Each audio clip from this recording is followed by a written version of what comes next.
Acho que a maioria já pegou a ideia, né? Oi, benção. Esse Zantetsu aí foi um personagem que eu já achei pica logo na primeira aparição. Ao invés de só botar normalmente o uniforme duvidosamente colado que o Ego criou pros caras, ele decide que tá na hora de zoar e veste a parte de cima como se fosse uma calça, deixando um buraco ali pra passar o bingolão. Depois disso, o autor vai começar a usar os dois gênios pra explicar o que ele já tinha explicado lá no começo do mangá original, só que de uma forma diferente, sabe? Usando o Nagi pra dizer que aquela sala tem o mesmo tamanho de uma grande área, ou o Hell explicando que o tempo que eles tinham pra terminar o teste era o tempo médio que um jogador toca na bola durante os 90 minutos. Mas enquanto esses dois só ficam falando que são gênios e que sabem de tudo, o Zantetsu vai lá e faz. Ele finge que não entendeu o jogo ali pra roubar a bola e mirar no cara mais forte da sala. Exatamente como o Yoichi tinha feito lá no início, lembra? Só que é claro, né? O Hell vai tomar a bola pra salvar a sua princesa, encurralar toda a galera ali no canto, chutando assim a bola pra atrair os caras pro canto. E com isso, o Quatro Olhos, que tava no meio daquela loucura, acaba recebendo uma bolada na cara.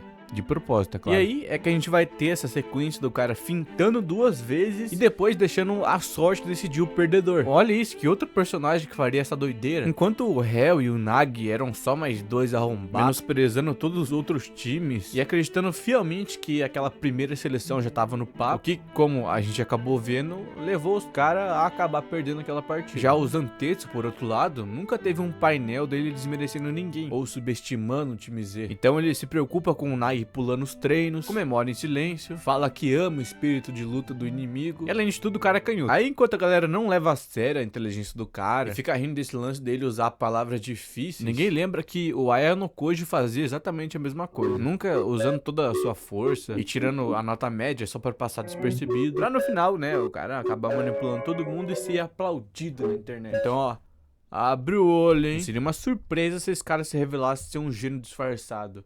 Agora, falando sobre o passado do cara. Enquanto esses dois peladão aí tomavam banho juntos no banheiro comunitário do time, a gente acaba tendo uma conversa bem daorinha até. Depois de passar um longo minuto escutando um barulho de escovação, o Nagi pede pro cara não fazer isso na banheira, né? Então o Zantetsu explica que isso é uma tradição de família, sabe? Escovar os dentes, não escovar os dentes em cima da banheira pública. Já que todo mundo na família do cara é dentista, eles podem esquecer de qualquer outra coisa, menos escovar os dentes. O Nagi então assume que a família do cara tá cheio de gente esperta e que ele foi o único menos abençoado, perguntando inclusive o motivo dele ter vindo pro Blue Lock. O nosso protagonista responde que desde a infância todo mundo em volta do cara tratava ele como um idiota, só porque ele não entendia uma ou outra questão, ou que ele não entendia as linhas de trem que levavam ele pro colégio. Então ele simplesmente aceitou que não conseguia entender esse negócio e começou a correr pra não precisar mais do trem. Os anos se passaram, ele acabou percebendo que era um pouco mais rápido que a maioria e com isso decidiu o que queria fazer da vida. Só que quanto mais ele corria, mais rápido ele ficava. Primeiro batendo recordes mundiais e depois chegando a velocidades sobre-humanas. Foi então que ele finalmente decidiu botar um traje e correr pelo multiverso pra salvar as pessoas que estejam em perigo.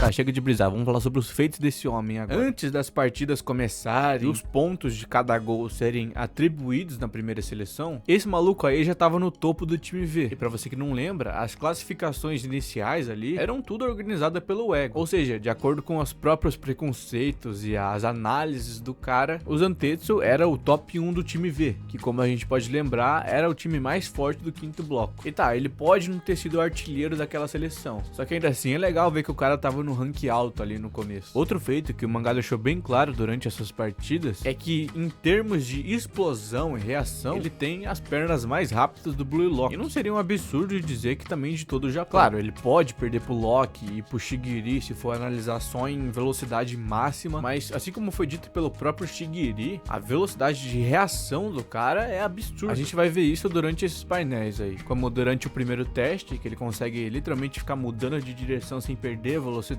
ou nesse em que o cara dribla um time inteiro sozinho e mete gol. Eram profissionais que ele driblou ali? Não! Mas quantos personagens na obra que não são conhecidos pelo seu drible já deitaram e rolaram em cima de um time inteiro? Mas se fosse só isso, faria sentido ele não ter tanta relevância no mangá. Só que esse maluco ainda completa o pacote de atacante, sendo um dos únicos personagens nessa HQ que tem uma zona dourada ali, além de ter o controle de manipulação de conceito. Né, a gente sabe que ele foi pro PXG, mas nesse painel aí que não é montagem, pode procurar, o cara aparece usando o uniforme do Manshine.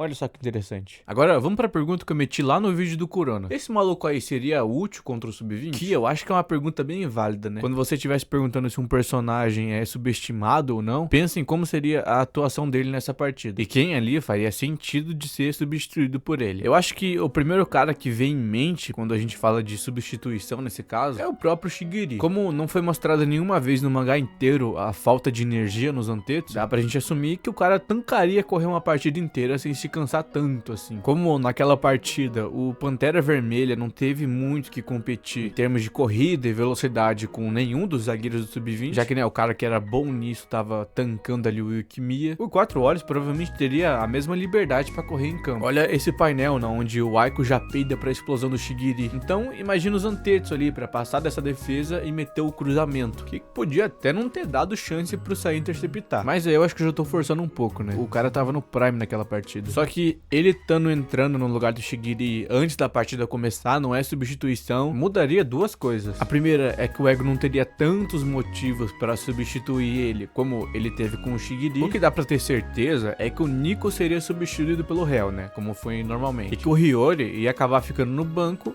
ou substituir o Otoya, que como eu expliquei lá no vídeo do Corona, esse cara aí ficou à toa na partida praticamente. Já outra coisa que poderia mudar é esse gol aí do Shido. Vamos lá, a gente sabe que a velocidade de arrancada do Shigiri é menor que a dos Antetsu, certo? Você tá prestando atenção, né? Espero que sim. Então, a gente tem esse momento aí que o número 44 pula pra dar uma cabeçada e interceptar o passe do Sae que ia pro Shido. Só que ele acaba errando por milímetros. A minha pergunta é, se fosse os Antetsu, ele conseguiria chegar na bola? Bom, a gente tem que considerar duas coisas, né?